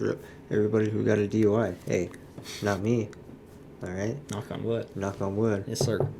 Yeah, but definitely people are scared about that, Yeah. So I just want to bring it up with someone who, Yeah, no. Don't let a little mistake try to interfere with your dreams. If you want to get on with... but you do have to have your driver's license to get on with the fire department or with like AMR. Understood. You do have to have a license. But if you have your license and it was a mistake in the past or whatever, I don't think it's a big deal. I believe with AMR, in Pueblo, I believe if you get a DUI and you're working, I don't believe you can keep your job because you have to drive the ambulance. Yeah. Like there's no other job for you. So. Very, very true. Do you, besides like your hobbies and everything else, I know you're still young, but do you like have any other ambitions or any goals you have for yourself and that you want to like achieve? I still haven't gotten my medic. That's something I really want to achieve. I really want to become a medic. A lot further down the road, I'd like to become a captain. first off, I want to promote to an engineer or an EMO position. After that, I want to become a captain. That'll probably be the highest I go because I don't want to get into chief in or anything like that. But I mean, ambitions right now is I'm just focused on kind of saving some money and trying to travel as much as I can. I just want to see the world while I'm young, and that's really my ambitions right now is trying to travel. So on my off days, we're going to the 4896 in January, so I'll be off for 4 days in a row, and so that's I think that's a pretty good amount of time. So those 4 days, I want to start traveling across the U.S. and take off a shift or two and travel to other countries. I want to do that too. Well, I want to travel the states and the world. Yeah, there's a lot to be offered even in America. There's a lot of history and cool things to see even in America. So even if you don't have money or time to travel across the world, you can still see some cool shit like going across country. I really want to go to the Grand Canyon. Me too. Because that's an international dark park. It's badass. And so at nighttime you can see all the stars and shit. I'm big astro freak. So fuck yeah. Oregon. So I love all the stars and shit. I was at a place, dude. It was a little town. Population was 300 people. It was really, really small. We had next door a convenience store, and the nearest grocery store was 20 miles, and then the other place was 45 miles. But they were really small towns. Couldn't find a Walmart within 3 hours. These were just local convenience stores, really outback, outskirts kind of shit. But yeah, we were in a fucking lodge, and it was just living with your boys, living with everybody, hanging out with the fam, kind of like the fire department, but we're just with each other every day, pretty much for the season. But yeah, the stars, bro, gorgeous, bro. Right there, no lights can fucking intervene with the view you're getting. Everything's just just raw, and it's what you're seeing is what you're seeing. It's beautiful. Yeah, driving up to Breckenridge, if you go at nighttime, the stars are beautiful. Incredible if it's not cloudy. I drove back one time, fucked up. I went up there. I can tell you that story real quick. It was a goof story. I told my buddy, I was like, hey, we tried planning this in advance. Okay, we did plan this in advance. I just never scheduled where we were gonna go for sure. I knew the direction, but I didn't know the specific destination. So, long story short, we ended up going up there. Me and him. I told him, I was like, yeah, I know where I'm going. We drove up there I don't know, pretty early. We had to drive back home because I didn't fucking know where I was going. And I was like, yeah, hey bro, it was in the Breckenridge area. It was in this general vicinity. He's probably gonna watch this C-Rag. He knows. Yeah, and I was like, fuck bro. Alright, yeah, so, but dude, the stars were gorgeous, bro. And then I drove back that fucking long ass road back from Canyon City all the way up, goes through 11 Mile and fucking where they have that South Park sign. Mm-hmm. And then it goes up to Breckenridge. We didn't even make it past fucking that hill right there where you see the 14er on the left. Because it was dark by then, bro. And then I was like, fuck. My truck was a little sketch. I was a little sus about everything, so I didn't follow through. Long story short, we drove home and fucking it was 11 when we got back to Pueblo. I was like, fuck. Yeah, that's a nice drive. There's a lot of mountains and a lot of stars at nighttime. I love driving to Breckenridge. It is beautiful. I loved it, bro. It was awesome. What's how did you get into this? You just got your EMT and then applied, or did you apply once and then got the job, or how did that work? So I worked for AMR. I was working for AMR, and I signed up at PuebloCity.gov for notifications when the fire department was open. Mm-hmm. So I got an email that said they were hiring, and so I sent my application. Then you have to go take a civil service test, and based on that, I placed 12th. And then with ties, I was actually like 72nd on the list. Mm-hmm. And so that hiring group got hired or whatever. I didn't get a call. And then the next time they were hiring, they gave me a call and said, hey, we'd like you to go come and interview. And so you have to take your CPAT, your candidate physical ability test. And I went up to Denver. I scheduled it. I wasn't like working out or anything. Scheduled it. Went up to Denver, took it, failed. And I was like, oh shit, like my interview's in like 2 weeks. Like you have to have this by the interview date. I was like, fuck. So scheduled it again, and that like for like a week after. And every day I was like doing the Stairmaster at the gym with like 80 pounds on, just like trying to get into shape for it. And then I remember I worked all night on AMR, 6 p.m. to 6 a.m.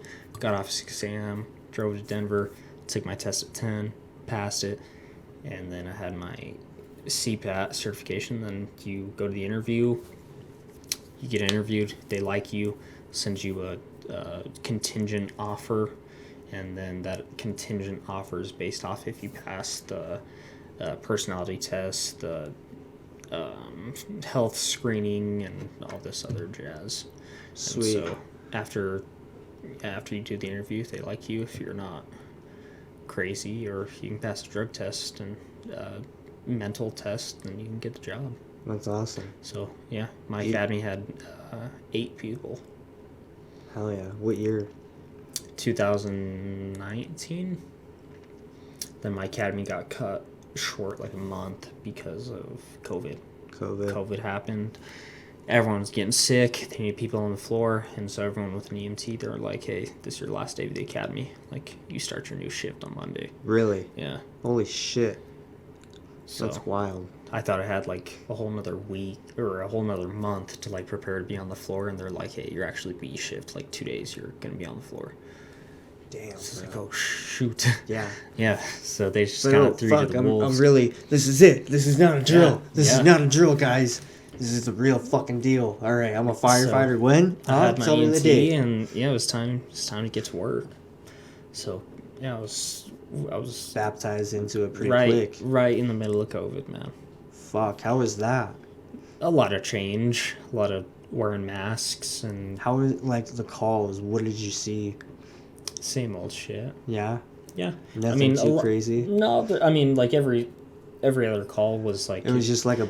Would you say it was more politics than fucking? No, I mean they all came in as like possible pandemic illness. Yeah, That's but what I it mean, come if in it as. was just like any other call, like what was the need for the gown? People, and all I this mean, shit? so like people were sick and they were coughing. They're like, yeah, I just took a COVID test and I'm positive. I need to go to the hospital. So you have to go and take them. And there was a bunch of SOPs that were made for COVID, and you wanted to minimize as much as possible the people that were in contact with a COVID positive patient. And so yeah, there was eye goggles and a mask and a gown and gloves and all this stuff just to minimize contact with them. And then if someone at your station tested positive for COVID, then everybody at that station had to stay home for like a week. And so they were like browning out stations. They were shutting stations down. And I mean, people were off left and right because they're like, oh, I came into contact with a COVID patient. Now, like, my throat kind of feels itchy. Mm-hmm. And so I was like, well, you might have COVID, so stay home. And so there's a ton of overtime opportunity, which I couldn't take advantage of because I was on probation. That's sweet. But yeah, a ton of overtime opportunity, a ton of people that were staying home, not because they felt sick, but because I came in contact with a patient. Now I might be sick and I don't know it.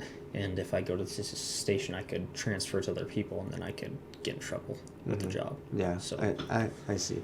I see what's a lot of going on. politics in that way if you want to think about it. Sweet. We've been going on for an hour. It says on here, I mean, we've officially been going on for like an hour, like 35 minutes. It's a little long, a little lengthy. I hope I fucking pressed. I did press record. Got it? 1, 2. Yep. Gotta make sure everything's fucking. Yep. You don't want another mishap. You're right. Talk again. Hello? Yeah, louder. Can you hear me? I can. Okay. Hello, 1, 2. Another mishap, bro. I'd be fucking sad. I'd be a bummer. Shoot myself. Right there, and then fucking done. I'd have to reconsider posting it. It's like, alright, now we gotta speak really loudly for the camera right there because my fucking dumbass didn't press record. I'll have to pull some shit like that. I was real upset. Cruz? I can imagine. Dude, thank you for being the third guest, bro. I love you. Seriously, you're a fucking great guy. But we'll do another one. Anytime. We might have to do another one. Who knows when, but we just only talk about so much in one. It's like maybe people want to know more about stories or about I don't know.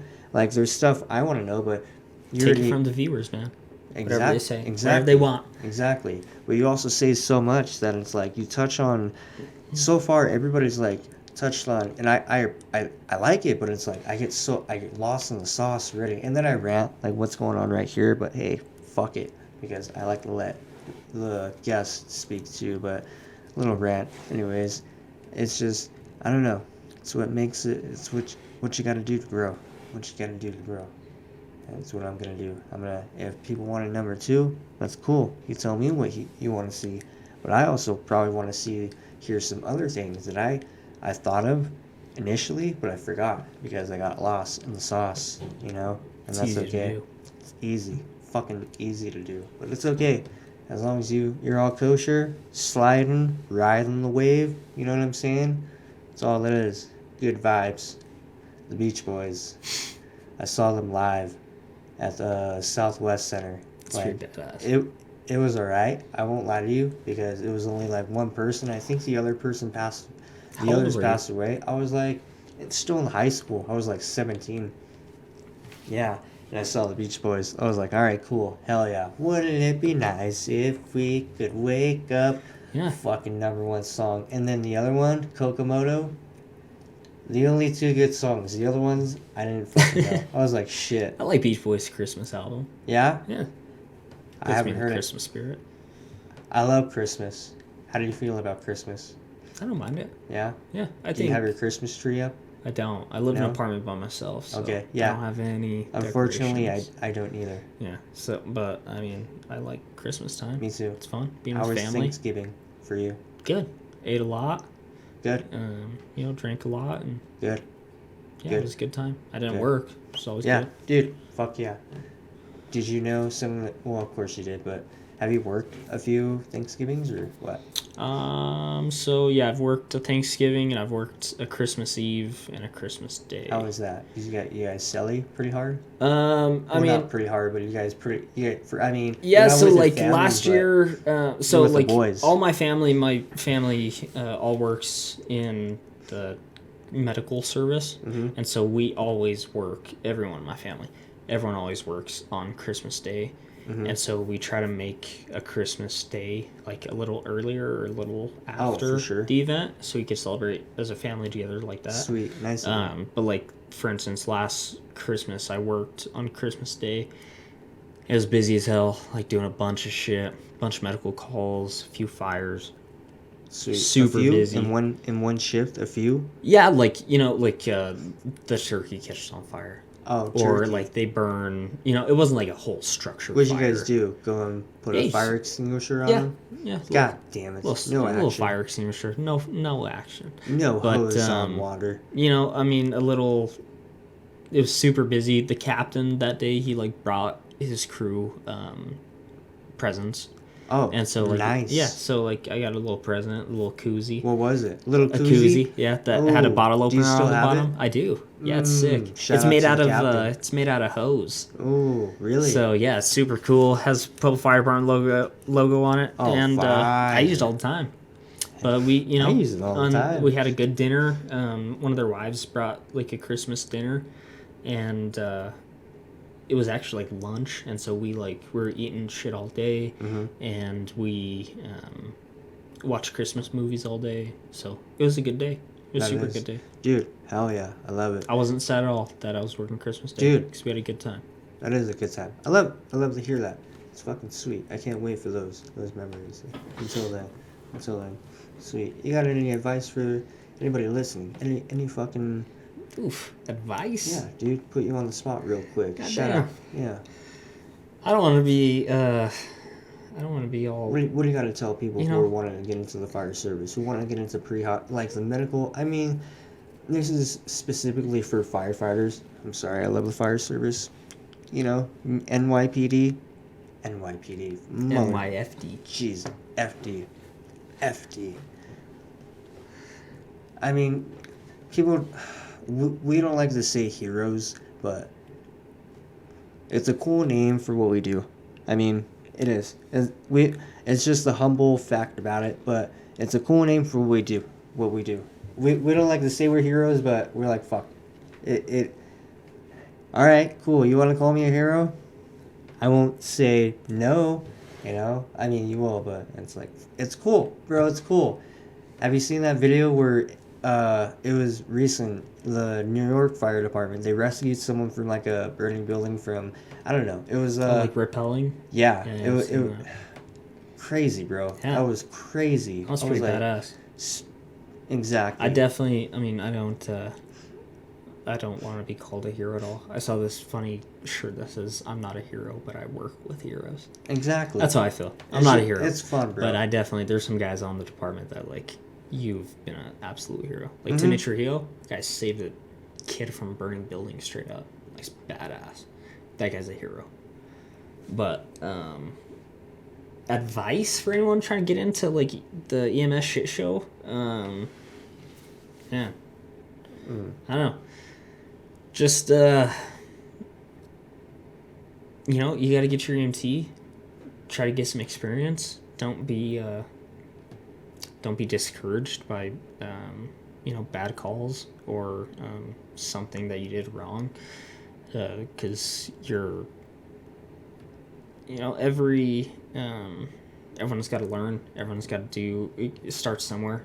To, you know, even the best medic you've ever known, they started out as a little EMT that didn't know anything. And one thing that I've heard is there's nothing that I can do that's gonna hurt my patient, which is like right sometimes, but not all the times. You know, you could give the wrong medication or give too much and you could hurt your patient. But for the most part, with critically ill or critically injured patients, the things that we're doing are super basic. Just trying to get them to the hospital. They need bright lights and cold steel. And so, like, it doesn't matter what I do. I can do, like, the best of my abilities, and they could still die. But there's not going to be anything that you can do that's going to, like, detrimentally hurt that patient. So, like, don't be afraid. You know, like, when you were there, it's like, yeah, give this EMT the eye gel. Have him put it in. There's nothing you could do that's, like, when you're brand new, starting out. Like, don't be afraid to get in there. There's nothing you can do. It's going to make the patient worse than what they already are. The patient's already dead. You're not going to make him more dead. So don't be afraid to get in there. Don't be afraid to do shit. Don't be afraid to ask questions. You got to get your elbows dirty, and you got to get in there and do shit to really make the most of it and really make the most out of your experiences and how to become better. Awesome. That's awesome. I love that advice. Do you want, I know you're a nonchalant guy. That's okay. You're a firefighter. You're a firefighter. That's all that these viewers need to know. And people are probably in Pueblo are for sure watching.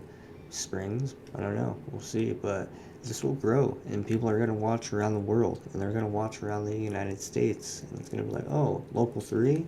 All right, cool. We know who Local 3 is. Speak it into existence. Exactly. That's what you got to do. Exactly. That's how I feel about this. Do you want to tell people, like, where to follow you at? Is that something you want to, like shout out? I'm not a huge Instagram. Like, hey, I'm not a huge Instagram or Facebook or social media person. If you look up Coleby, I'm sure you'll find me if you really want to follow me. Mm-hmm. But I'm not very interesting. I wouldn't personally. But just spell my name right on the thumbtack. You're on. Find me. You're on. Yeah, it'll be down here for sure. Probably, I don't know. It'll either be where I just put my fingers, or where you just said your name. I don't. There we go. We'll have to see where the editing goes. But This will go viral. Not viral right now, but in 10 years, 5 years, people will probably look back on it and be like, oh shit. All right, This I is don't where know. it started. Yeah, maybe they want to go and talk to you and be like, oh shit, Coleby, 10 years from now, you might be a captain. And Maybe. I'm like, shit, you got some advice for me, brother? I'm like fucking 18, 17, and I'm starting my career. Yeah, And they maybe. might be like, shit, you want to give me any advice for wildland? You're like, I want to interview some hotshots, some people in the wildland game, and I want to expand, like, Outland is sick, dude. yeah, service members too, like special forces type service members, and yeah, well, mainly them.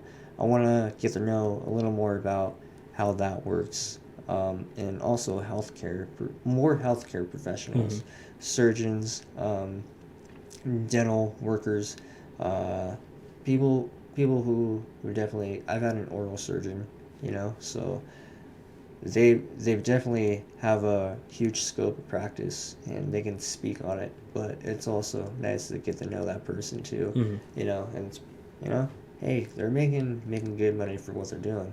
I'm sure for what you're doing, you're able to pay your bills, and that's all that matters. Most definitely. And that's awesome for what the career is. Because AMR and all these other careers, they're good places to get experience, but it's not going to pay your bills, but for now, I'll accept this 9 to 5 until this other career, pays my bills. So, yeah, we can definitely keep talking on and on, but I won't lie to you. I'm hungry, and I want to fucking get something. Grub? I want to grub. Yeah. Understandable. Yeah, and I want to, take care of business. So viewers will let me know about round 2. They're already on Catastrophe Cruise. It's not a lot, but for what it is, 13 viewers within the time I posted it to the time I made a social media post. It's a lot. And then all the 150 plus views on the 2 podcasts I did with the audio. So it's recording. I'm going to have to double check. I'm going to have to get D-Rex in here. Like, hey, bro. Make sure.